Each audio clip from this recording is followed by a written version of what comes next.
Hello. In the previous lectures, we were discussing a few theorems, a few results with regards to analyticity of a complex valued function.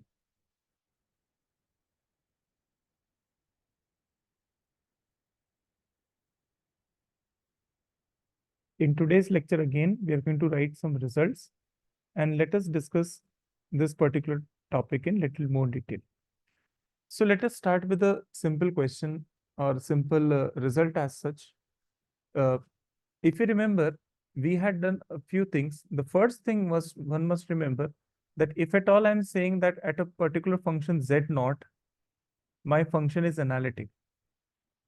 Let's say if I'm saying that function is analytic at point z naught, it implies that it is differentiable at that particular point z naught, and it is also differentiable in some neighborhood containing that point z naught. Okay, so there must be some neighborhood about that z naught where your function must be throughout differentiable. So all of these points in some neighborhood of z naught, my function should be differentiable. So in this particular neighborhood, fz must be differentiable. So it is not only this, it also means that function should be not only be differentiable at z naught, but also differentiable at a point around some neighborhood around z naught. So let us take examples and try to understand this concept again. So let's say if I take an example, let's say x square plus y square plus 2 iota xy. Is it analytic everywhere? Is it analytic function? Question arises, is it analytic function? So let us see how. So let us say that uxy is equal to what? It is equals to x square plus y square. And what is vxy? Vxy is what? 2xy. Okay. And clearly, what would be ux? Ux would be simply 2x. And what would be uy? Vy. Vy would be again 2x. So clearly ux is equal to vy. That's not a trouble. And also both are continuous also. Both are continuous as well. Not a problem. Okay. Both ux and vy are continuous. And now let us see uy is equal to what? 2y. And what would be minus of vx? Minus of vx is equal to what? It is simply minus 2y. So it implies that 4y must be equal to 0. It implies what? It implies that f is differentiable. F is differentiable only on those points. I mean, this is true for all real r, right?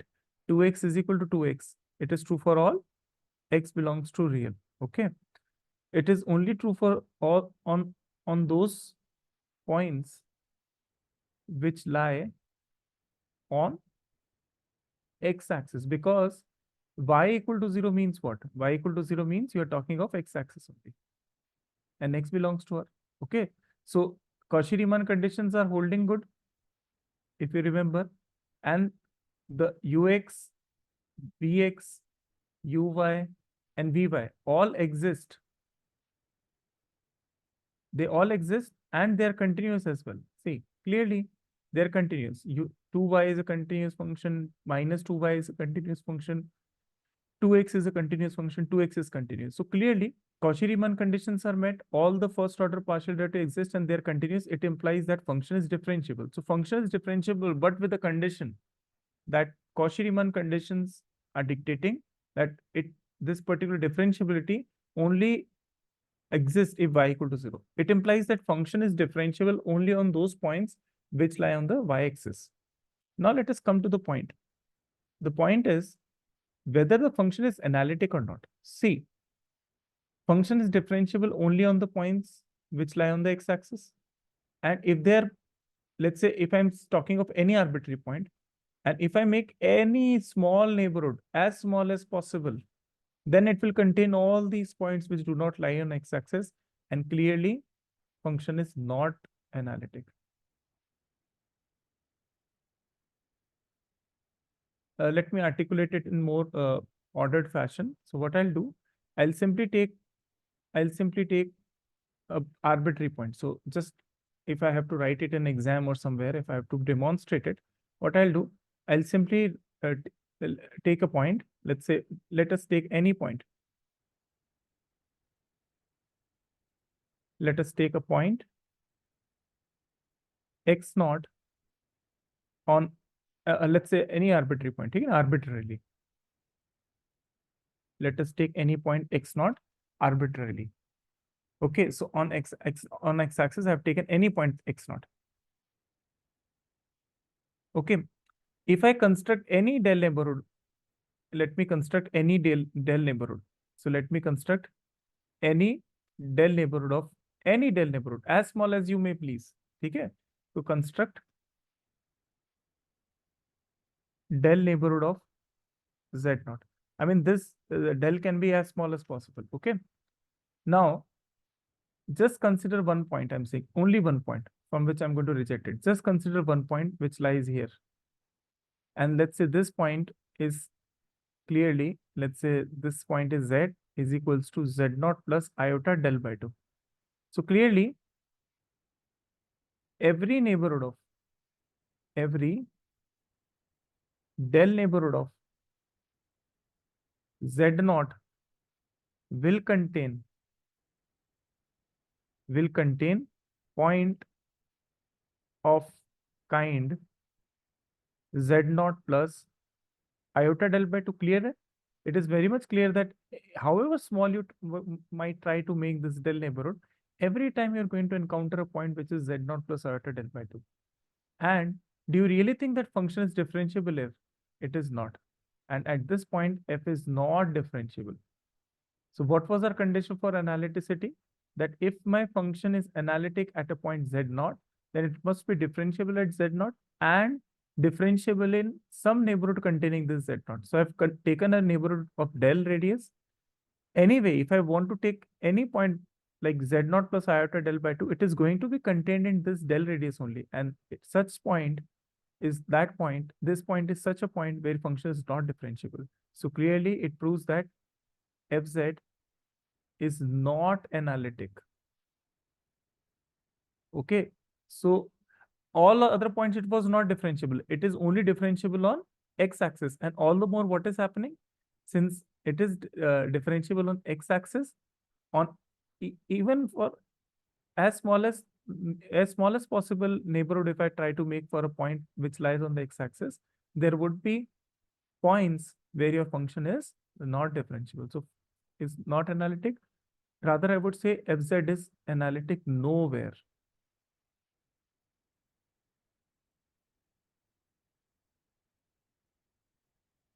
Is analytic nowhere. Okay. So if you remember, last thing that we were discussing was this. Last thing that we were discussing was this, and I'll make another case for that today also.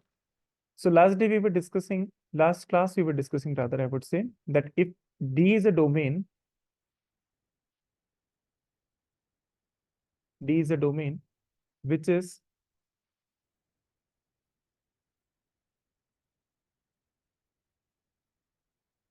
symmetric about x-axis.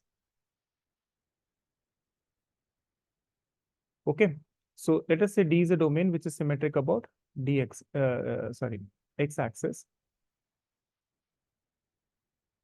and that is, if Z is contained in D, then Z bar is contained in D. Such as D, let's say this is a kind of symmetric domain where if Z is there, Z bar is there. If Z bar is there, then Z is there. So the point is there and conjugate is there. Both of them are there.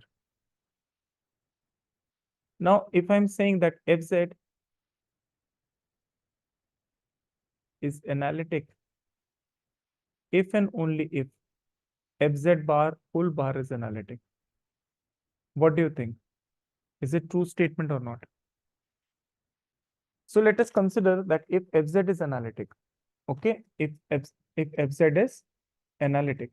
So if fz is analytic, what does it mean? It means that ux must be equal to what? Vy, and uy is equal to what? Minus vx. So I would write that all the first order partial derivative exist all the first order partial derivative exists, plus Cauchy-Riemann conditions are met, and they are continuous also. Now, I'm just writing it here. What will happen for f z bar whole bar to be analytic? What must be the case? So let us first write what is f z bar whole bar. So let us first write what is f z bar whole bar. So what is f z bar whole bar? So this is how I'll write f z bar whole bar. So it will be equals to what? It will be equals to u x comma minus y plus iota v x comma minus y whole bar. So it implies I'm writing u x comma minus y minus iota v x comma minus y.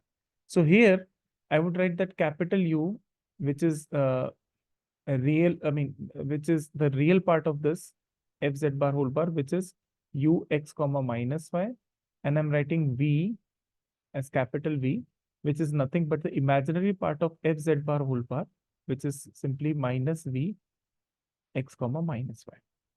Now you see, for this particular fellow, this particular function, which is f z bar whole bar, for it to be analytic, if it is analytic, what will happen? These two should exist. These two should be existent. That is, the first order partial derivative of these two should be existent.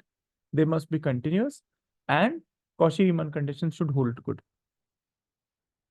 Cauchy-Riemann conditions should hold good. So, so for this to be analytic, what is ux? Ux would be simply what? U x comma minus y. What is uy? Uy would be simply u y, negative will come out, x comma minus y. What is vx? Vx would be minus v x comma minus y. And what would be vy? Vy would be simply v x comma minus y.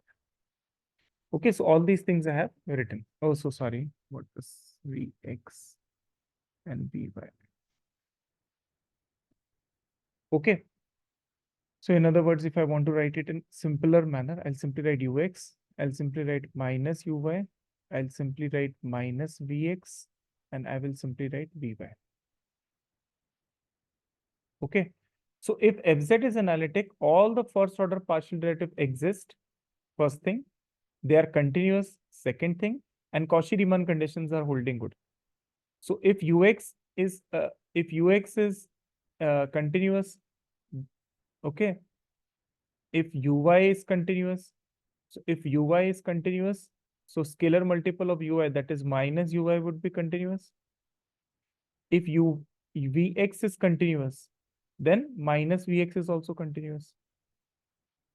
Okay, so all these things, if fz is analytic, so ux is continuous, it implies minus uy is continuous. Okay. Similarly, I would write that if vy is continuous on this side, so clearly vy is also continuous. Because see, vy is what? I should write capital Vy here. So if vy is continuous, then vy is continuous. Capital Vy is continuous. If ux is continuous, then I should write, I should have written here, capital Ux is continuous. Because if uy is continuous, then minus uy is continuous, which is nothing but capital Uy. And similarly, if vx is continuous, then capital Vx is also continuous, which is nothing but minus Vx. Okay, so all these fellows are continuous. So I'll write Ux is continuous, Uy is continuous, Vx is continuous, and Vy is continuous. And they exist. Okay, so all of them exist because Ux exists, Uy exists, minus Vx exists, and Vy exists from here. Okay, so if I'm taking fz analytic, it implies what? ux is equal to vy and uy equal to minus vx. And if this is true, then it implies what? Then it necessarily imply, here I'm writing, that capital Ux is equal to what? Capital Vy, and capital Uy is equals to what? Capital Uy is what? Minus of capital Vx. So if this exists, then this exists.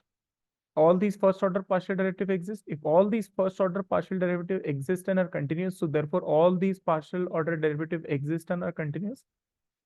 And if Cauchy-Riemann conditions are met, then Cauchy-Riemann conditions are met here also. And this is reversible. Like if I take these conditions, then this will be true. If I take these conditions, then this will be true. So clearly, if I'm saying that Fz is analytic, it implies what? It implies Fz bar whole bar is also analytic. So therefore, I can say that if Fz is analytic, if and only if Fz bar whole bar is analytic on D. So right now I've talked about only D, which is a symmetric domain. Okay, we've done other cases the other day. I think I should just mention them.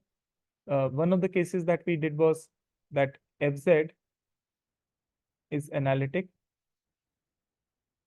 Then Fz whole bar is analytic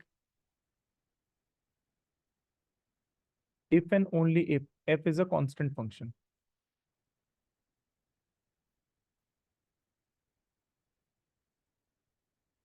Similarly, if I write this, Fz is analytic, then Fz bar is analytic if and only if f is a constant function. So both of these things we have done in the previous class. And so last case I was discussing was about this. Fz is analytic if and only if Fz bar whole bar is analytic. So all the three cases you have to remember. But here I'm talking of a domain which is symmetric in itself. Okay, I'm talking of a domain which is symmetric in itself. That is, if it contains the point z, then z bar is also contained in that point, particular domain. I'm talking of such domain where if z is contained, then z bar is also contained. Such a domain I was talking. Let's say if I'm not talking of that domain, and let's say now let me reverse my thing, then also will the function remain analytic? Not reverse exactly, but if I'm not talking of the domain D only, if I'm talking of a different domain, let's say I'll define it so that it will be easy for you. So let Fz be an analytic function on domain D. Analytic function on domain D. And I'm taking now, I'm taking consider D bar, which is nothing, which will contain what? Which will contain the conjugate element of D. So I'll take D bar as image of D about x-axis.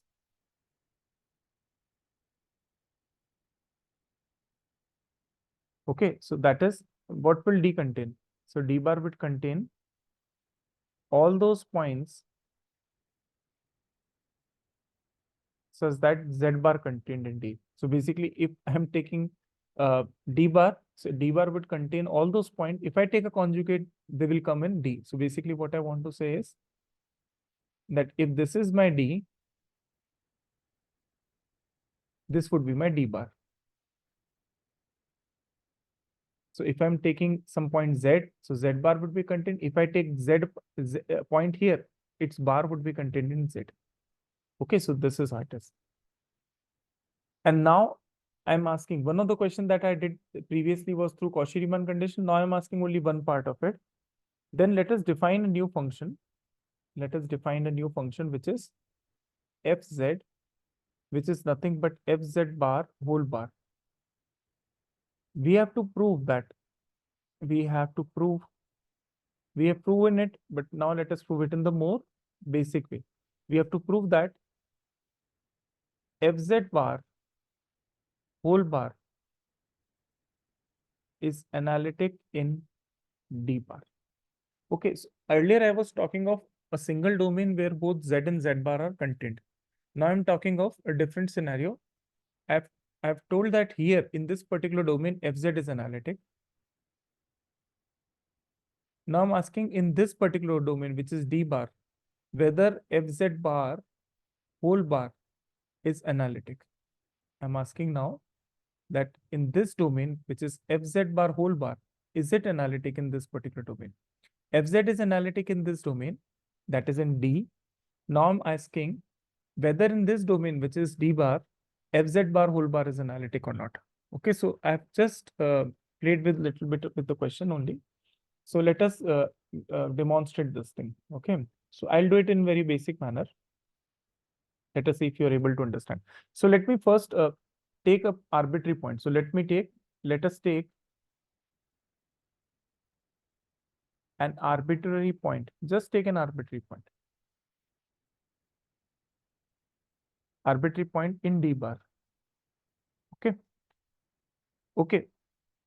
And what we have to show? We have to show anyhow that fz, that is fz is differentiable. Fz is differentiable on D bar on every arbitrary point, on every point Z which belongs to D bar. So that is what we want to show. We want to show that f dash a exists. Okay. So for every point which lies in this D bar, we have to somehow show that f dash z exists.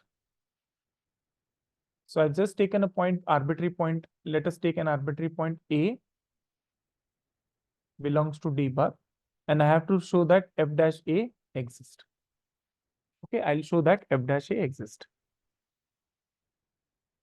So what I'll do, I know that in point, what would be the points in D bar? So I would simply say that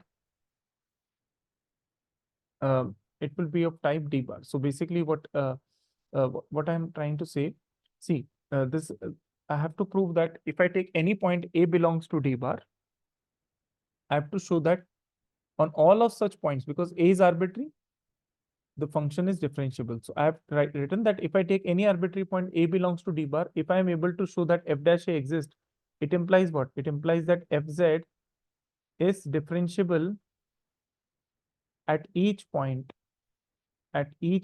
in D bar. And which implies what? Which implies that fz is analytic. Okay, fz is analytic.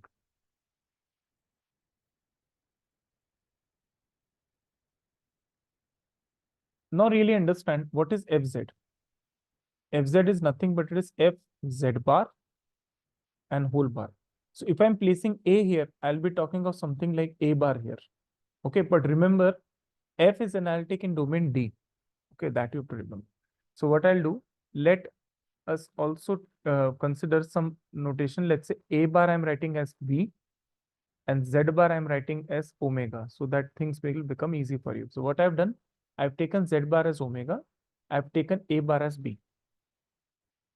Now, if this exists, when does this exist? It exists only if this limit exists. So fz minus fa upon z minus a, we want to evaluate, we want to find this. What is this? If this limit exists, I'm writing if limit z tends to a exist, it implies that f dash a exists, right? So we have to prove that f dash a exists. So if this exists, then f dash a exists. So let us see what it is. So let us see what it is. So fz, I'm just now writing fz minus fa upon z minus a. Let us try to find what is this. What is fz minus fa? It is fz bar whole bar minus fa bar whole bar divided by z minus a. And if I want to write, I will write simply fz bar minus fa bar whole bar divided by whole bar. And what is z? Z is simply uh, omega bar. I mean, see, what is z? Uh, if I simply write, if I simply want to create this z minus, I will simply write z bar minus a bar. Okay, so if I take a bar over bar, so basically if I take a conjugate and again take a conjugate over it, so I will simply get z. So what it is equal to? So what I have written so far, see, what is fz? Sorry, what is